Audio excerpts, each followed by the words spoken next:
4560 필독서 50. 경제사. 죽은 경제학자의 살아있는 아이디어. 토드 부크홀츠 저 류현역. 김영사. 300년 경제사상사의 거대한 흐름을 꿰뚫는 명강의. 21세기 최고의 경제학 교양서가 최신 개정판으로 돌아왔다.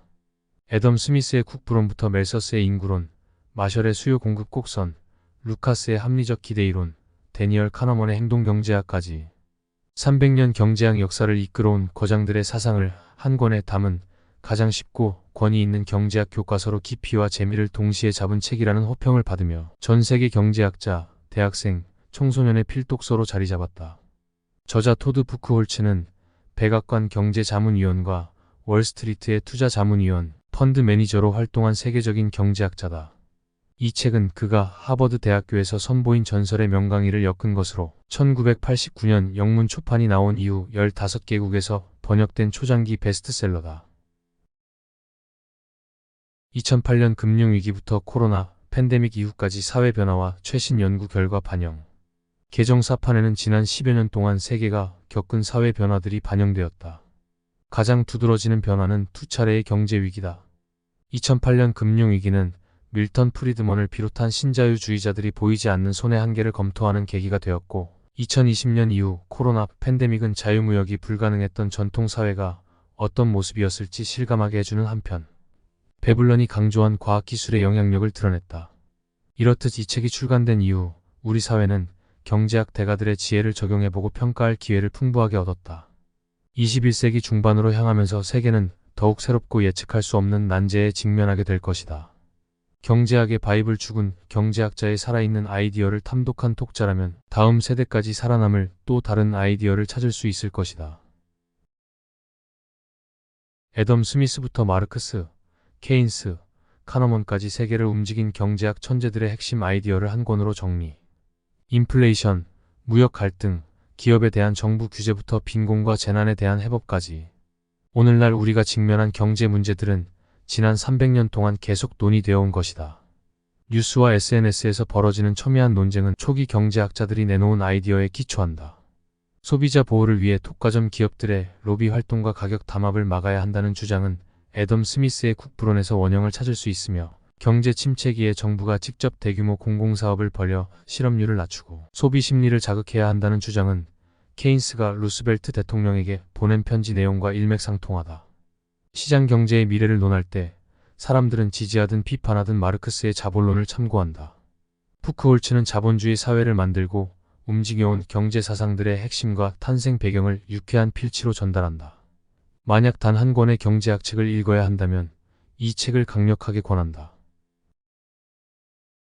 위대한 경제학자들의 인간적 면모, 위대한 아이디어가 탄생한 배경과 과정을 입체적으로 설명.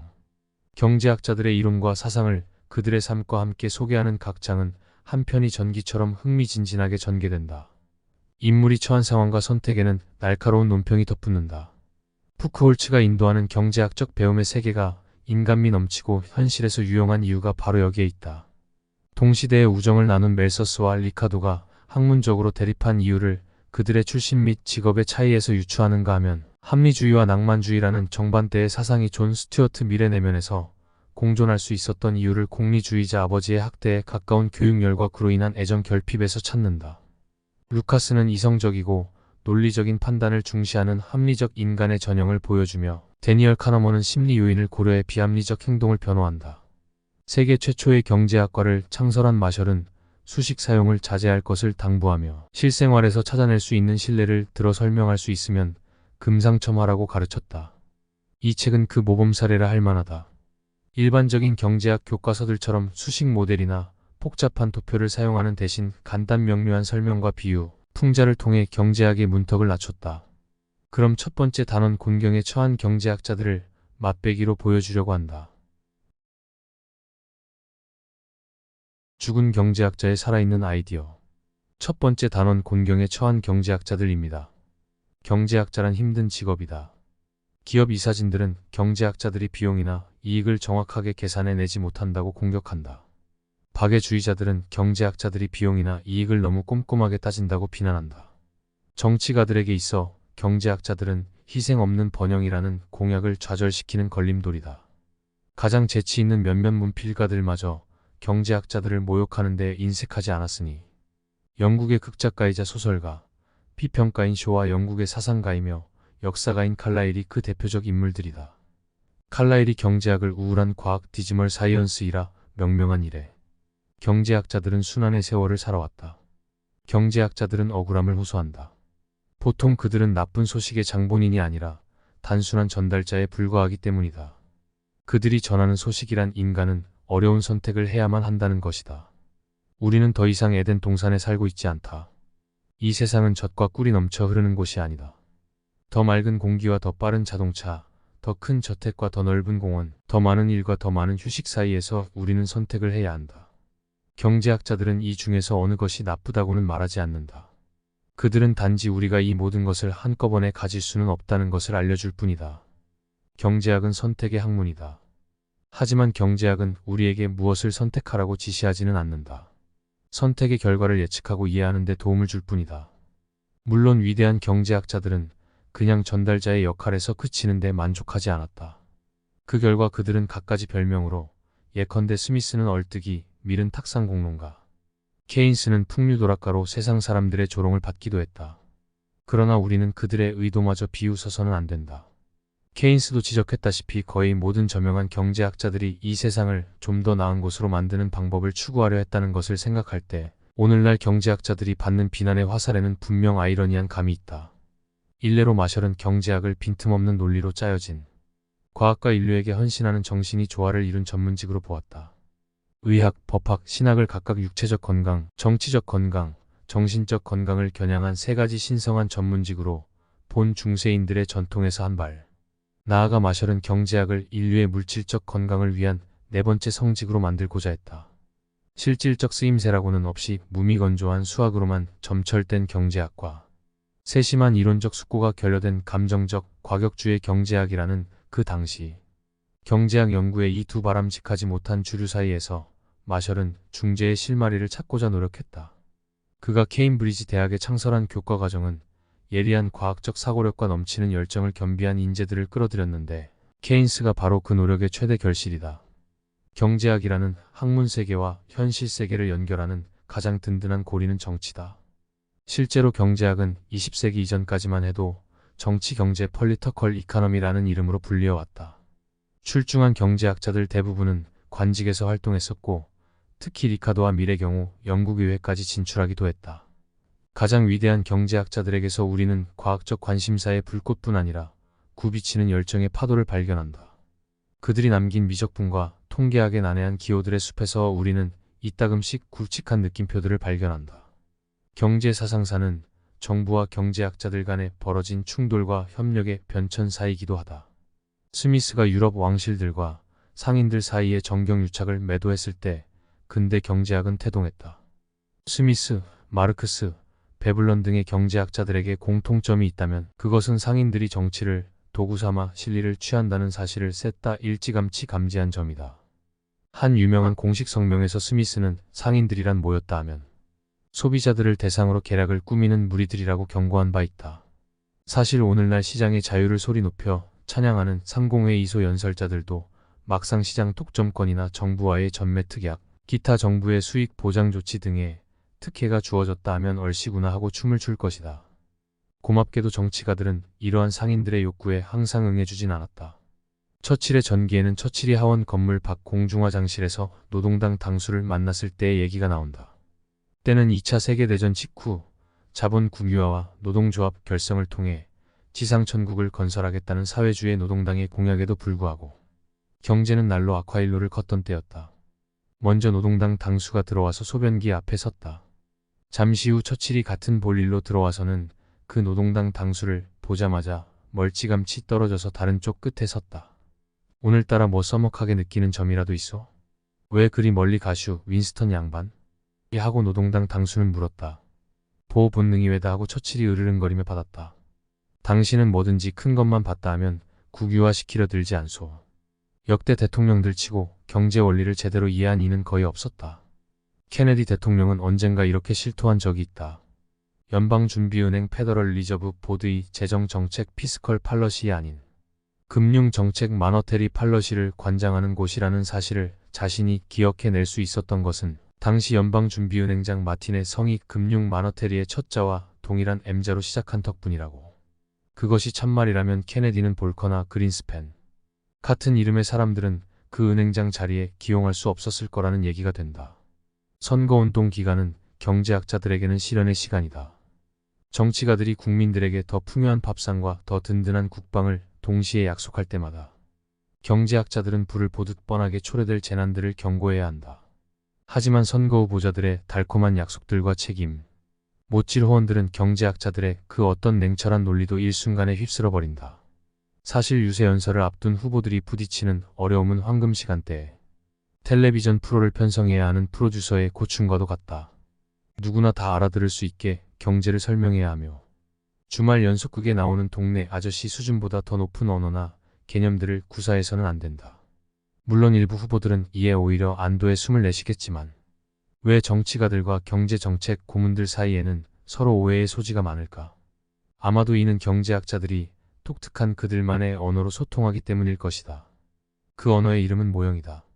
복잡한 세상을 설명하기 위해 경제학자들은 어느 경제 현상의 수만 가지 기능 요인들 중 가장 주된 것들을 추출, 그 현상의 간략한 축소판을 만들어내야 한다.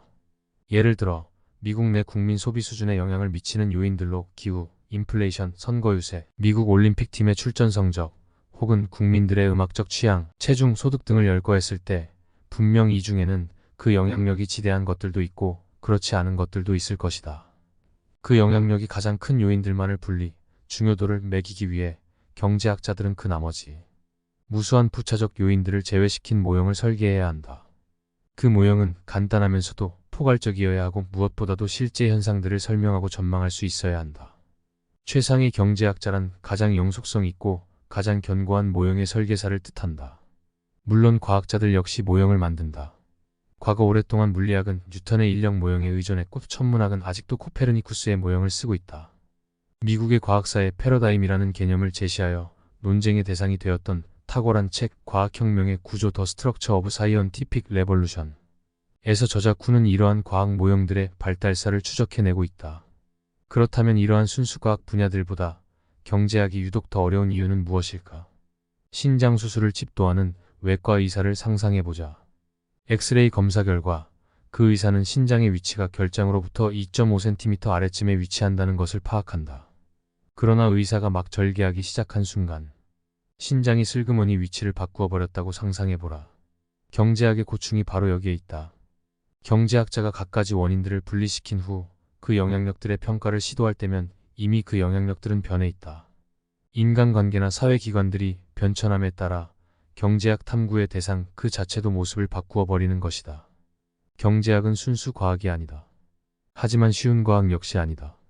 너무나 유동적인 학문이기에 자료들을 꽉 붙들고 연구해 볼 수 없다는 데에 경제학의 어려움이 있다. 경제학의 대가란 무릇 기사적이나 나아가 성인의 자격에 요구되는 능력보다 더 대단한 능력들을 갖춘 인물이라고. 언젠가 케인스는 역설한 바 있다. 그는 수학자이자 사학자인 동시에 정치가이며 철학자이어야 한다. 그는 기호들만으로 이해한 것들을 평이한 말로써 설명해야 한다. 특수한 경우들을 일반적인 시각에서 고찰할 수 있어야 하며 추상과 구상을 동일한 사고의 지평 위에서 다룰 수 있어야 한다. 과거의 경험 아래 미래를 목표로 현재를 연구해야 하고 인간의 본성이나 사회규범 중 미세한 일부라 할지라도 관심의 대상에서 빠뜨려서는 안 된다. 무엇보다도 그는 공평무사함과 과단성을 겸비해야만 한다.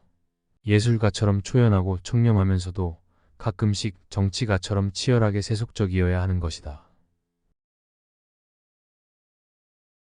경제학의 기원. 어디서부터 경제 사상사 공부를 시작할까? 성서에서부터 시작할 수도 있다. 성서에는 토지, 노동, 자본 등에 관한 언급이 많이 나온다. 하지만 성서의 내용에는 신중한 분석보다는 강제적 계율들이 더 많다. 애덤 스미스가 그의 이름과 윤리적 생활 태도를 성서로부터 얻었을는지 몰라도 성서로부터 얼마나 많은 경제 원리에 대한 영감을 얻었는지는 의문이다. 재산의 사유를 찬양하고 부술 자체를 위한 부의 집적을 질타한 바 있는 아리스토텔레스로부터 출발하는 것은 어떨까? 그러나 아리스토텔레스의 경제학 이해는 시간은 희소자원이라는 사실을 깨닫는 정도에 그쳤다. 그리하여 그는 쓸데없는 학문에 시간을 낭비하지 않고 일찌감치 철학 공부와 알렉산더 대왕의 교육에 시간을 투자했다. 결국 오늘날 아리스토텔레스는 철학의 거인으로 군림한다. 하지만 대학 서양사 강의실에 수많은 아리스토텔레스의 팬들을 분개시킬 위험을 무릅쓰고 단언하건대 아리스토텔레스는 경제라는 학문의 연보에는 이렇다 할 족적을 남기지 못했다. 중세 신학자들 역시 경제 문제들을 토론했었다. 가톨릭 스콜라학자들은 시장 내의 정의와 윤리 문제로 고심했다. 그들은 적정 가격 저스트 프라이스에 대한 교리를 고안해냈고 고리 대금에 관한 교회의 입장을 개량했다. 구약 성서에는 동족끼리 이자를 받고 돈을 빌려주는 행위를 구체적으로 금지하는 조항이 있지만 중세 신학자들은 이자를 위험부담, 기회비용, 인플레이션, 불편 등의 세부 품목들로 분리하여 정당화시키는 등 금지 규범의 구멍을 뚫어 빠져나갈 곳을 마련하는 데 주력했다. 여기서 신학자들은 괴로운 선택을 해야만 했다. 만일 상행위의 부정적인 정통파 경전 해석을 주장했다가는 그들의 말은 효력을 상실할 것이다. 대다수 신도들은 천벌을 받을 각오로 고리 대금 행위를 계속할 것이기 때문이다. 그렇다고 해서 각종 상행위들을 모두 눈감아 주었다가는 교회 지도자로서의 신용이 여지없이 실추되고 말 것이었다. 결국 종교적 권위와 세속적 필요 사이의 양다리를 걸치기 위한 수단으로 그들은 경제학 원리들을 연구했다. 신학자들은 단순한 의무의 일환으로서 그들의 어린 양들에게 경제를 이야기했다. 그리고 그 의무란 그 어린 양들을 천국으로 인도하는 것이지 더 나은 생활 수준으로 이끄는 것이 아니었다. 종교개혁으로 그 양떼들마저 나누어졌을 때 그 의무는 한층 더 감당하기 어려운 것이 되어버렸다. 중상주의자들 역시 경제학사의 나름대로의 발자취를 남겼다. 중상주의자들은 대개 16세기에서 18세기에 걸쳐 유럽 왕실을 포필했던 궁정 고문들과 문인들이었다. 그들에게는 공통된 경제학 교과서도 없었고 각자의 관심 역시 달랐다. 영국, 프랑스, 스페인, 포르투갈, 네덜란드 등의 왕족들이 국토 강화와 해외 식민지 경쟁에 뛰어들자 법률가들과 상인들은 왕족들의 경제 운영에 관한 자문력을 맡아보았다. 오늘날 우리는 그 중상주의자들의 충고에서 몇 가지 공통된 견해들을 발견할 수 있다. 첫째, 국가가 왕실에 충성을 다하는 소수에게 독점권, 특허권, 보조금, 기타 특혜들을 부여함으로써 국가의 위계질서를 확립해야 한다. 둘째, 국가가 정복 전쟁들을 치르기 위해서는 무엇보다도 부유해야 하며 국부에 척도라 할 수 있는 각종 귀금속들과 원료들을 얻기 위해서는 식민지 확보에 주력해야 한다. 셋째, 국가는 무역에 관여하여 완제품의 수출량이 수입량을 초과하도록 제재를 가해야 한다. 꾸준한 무역 수지, 흑자는 채무국들로부터 황금을 빼앗아 오기 때문이다. 그리하여 중상주의 아래 유럽 각국은 국토를 확장했다. 동시에 각국은 길드, 독점권, 관세 등에서 나온 경제력을 몇몇 정계의 총화들에게 분배함으로써 내부 경제의 규제 강화를 꾀했다. 정부의 규제와 간섭은 국가에 따라 정도의 차이가 있었다. 프랑스 루이 14세 때의 재무장관 콜베르의 경우 철저한 제품 생산 규제를 시행했으며 길드에게 막대한 권한을 부여했다. 콜베르는 국왕 아래 최고 권력의 과시로 언젠가 디종 지방에서 생산되는 모든 식물은 정확히 1408수여야 한다고까지 공표한 적이 있다. 우리의 경제 사상사 공부는 이 중상주의자들을 비판대 위에 올려놓았던 애덤 스미스로부터 시작하는 것이 좋을 듯하다. 스미스는 중상주의자들의 이론을 다음 몇 가지 측면에서 공격하였다. 첫째, 중상주의자들은 부의 기준을 화폐나 귀금속의 보유량으로 보았다. 그러나 스미스는 참된 부의 기준은 국민들의 생활 수준이어야 한다고 논박했다. 쌓아둔 금, 괴짝들이 쌀가마니들로 항상 바뀌지는 않는 것이다. 둘째, 스미스는 부란 그 나라 소비자들의 입장에서 측정되어야 한다고 주장했다. 소수 정치인들과 그들에게 아첨하는 상인들, 무리에게만 돈이 돌아가게 하는 술책들은 국민 생활 수준 향상에 역효과를 가져올 뿐이다. 셋째, 스미스는 개인적 의욕, 정열, 발명, 개혁의 의지 등이야말로 경제 성장의 원동력이 된다는 사실을 알고 있었다. 이런 점에서 볼 때 정부 차원의 보호나 독점권과 같은 특혜들을 선택된 소수에게 베푼다는 중상주의자들의 정책은 국민 참여 경제에 찬물을 끼얹는 행위였다. 그리하여 근대 경제학은 세상에 태어났다. 우리는 경제학자들을 무시해버려야 할까? 애덤 스미스 이래 인류 역사가 배출한 대경제학자의 수는 그리 많지 않다. 이 세상에는 주요 경제학 이론들로는 설명 못할 현상들이 허다하다. 일례로 1970년대 초의 세계적 경기 침체 현상이나 노동시장 문제를 놓고 경제학자들은 아직도 씨름하고 있다. 그럼에도 불구하고 경제학 이론의 기본 원리들을 무시하는 국가나 개인은 어리석은 도박 행위를 하는 셈이라고 경제학자들은 입을 모은다. 안정된 중상주의 시대를 꿈꾸는 시대착오적 열망으로 보호무역의 장벽을 드높이 쌓아나가는 국가는 결국 소비자인 국민들에게 그 피해를 끼치게 된다. 농민들을 보호하기 위해 인위적으로 농작물의 판매가를 높이 책정하는 국가는 소비자들에게 피해를 입힐 뿐 아니라 결국에는 여분의 농작물들을 창고에서 썩히게 된다. 경제학자라면 이런 점들에 대해 누구나 동의할 것이다. 하지만 과연 이들에게 귀 기울일 정치가들이 이 세상에 몇이나 될까? 정부가 경제학자들의 조언을 전혀 받아들이지 않는다 할지라도 경제학자들은 나름대로 쓸모가 있다. 경제학자들은 우리의 생활 수준이 어떻게 변화되어 왔는지, 앞으로는 어떻게 될 것인지 우리에게 이야기해 줄 수 있다. 산업혁명이 영국에서 점화된 이래 인류는 항상 미래는 당연히 현재보다는 나을 것으로 간주해 왔다. 우리는 현재 상태를 최저한도로 잡는다. 허나 역사상 끊임없는 지속적 발전의 유례는 없다. 매년 선진국들이 간신히 새로운 경제 암흑기를 요리조리 모면해 나갈 때마다 우리는 당연히 그러려니 하고 만다. 하지만 사실상 우리는 인류 발전 역사의 기록을 갱신해 나가는 중이다. 조르주 두비의 11세기 유럽 묘사를 들어보라. 이렇게 끔찍한 세월이 상대적으로 풍요로웠던 고대 그리스, 로마, 바빌로니아, 이집트 시대 이전이 아닌 이후에 닥쳐왔다는 사실은 우리를 섬뜩하게 한다. 서기 1000년의 유럽 기아에 허덕이는 야만의 세계, 그 얼마 되지 않는 인구마저 멸종시켜 버릴 것 같은 식량난. 사람들은 완고한 자연과 경작 기술 부족으로 망쳐버린 불모지의 노예가 되어 빈손으로 몸부림칠 뿐이다. 그 어떤 농부도 밀알 하나를 심어서 새 알 이상 수확하는 것을 기대 못한다. 한 씨앗 땅 셋이라도 수확할 수 있다면 그 애는 괜찮은 편이다. 춘분을 지나서 부활절 무렵까지 연명할 빵은 생길 터이니. 하지만 농부는 그 이후부터는 풀이나 나무뿌리, 그 밖의 숲이나 강변에서 주워온 갖가지 임시 대용 식물들로 버티어나가다가 허기진 배를 움켜쥐고 여름의 중노동을 감당해내야만 가을의 수확으로 고비를 넘길 수가 있다. 어쩌다 폭우가 쏟아져 경작에 지장이 생기거나 폭풍이 강타하여 작물들을 망치기라도 하는 날에는 평상시의 식량 부족이 그대로 기근으로 이어져 아사의 파장은 들불처럼 번져간다. 당시의 연대기 편자들은 암울한 필치로 그러한 기근들을 기록하고 있다. 사람들은 서로를 쫓아다녔다 먹어치우기 위해. 사람들은 늑대처럼 인육을 뜯기 위해 동료들의 목줄기를 잘랐다.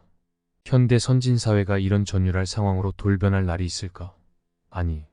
제3세계 몇몇 나라의 끔찍한 수준으로라도 뒷걸음질 칠 때가 도래할까? 케인스 아니라 케인스의 할아버지라도 알 도리가 없다. 다만 우리가 아는 것은 이러한 암흑의 도가니를 피할 수 있게끔 우리를 계몽하는 것이 대경제학자들의 목표였다는 사실이다. 위대한 경제학자들의 가르침들이 호소력을 잃지 않고 우리에게 와 닿는다는 것은 놀라운 일이다. 그들 이론의 결정체들은 오늘날에도 하나같이 실질적 값어치들을 지닌다.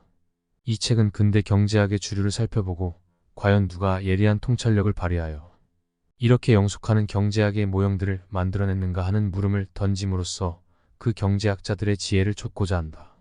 이 책에 나오는 갖가지 유머 섞인 예들은 경제학 공부를 더 재미나게 하기 위해 내가 고안해낸 것들이다. 리카도는 자신의 비교 이론을 로빈슨 크루소나 프라이데이의 이야기를 전혀 이용하지 않고 설명했었다. 이렇게 지어낸 이야기들이 위대한 경제학 이론들을 모독하는 대신 난해한 모형들을 이해하는 데 조금이라도 도움을 주었으면 하는 것이 나의 바람이다. 경제학이라고 해서 꼭 지루해야 한다는 법은 없지 않은가. 죽은 경제학자들을 이용 그들의 가르침을 습득하고 그들의 명예를 회복시켜줌으로써 경제학을 조롱했던 칼라일을 마지막으로 한번 비웃어주자. 지하에 계실 경제학자의 영령들이 우아하고 대굴대굴 구르며 웃음을 터뜨리게 하자. 적어도 그것이 우리가 그들의 유산을 깡그리 망각하고 세계 경제를 11세기 시절로 후퇴시키는 것을 보고 땅을 치며 통곡하게끔 하는 것보다야 낫지 않겠는가. 이상으로 죽은 경제학자의 살아있는 아이디어 첫 번째 단원, 곤경에 처한 경제학자들이었습니다.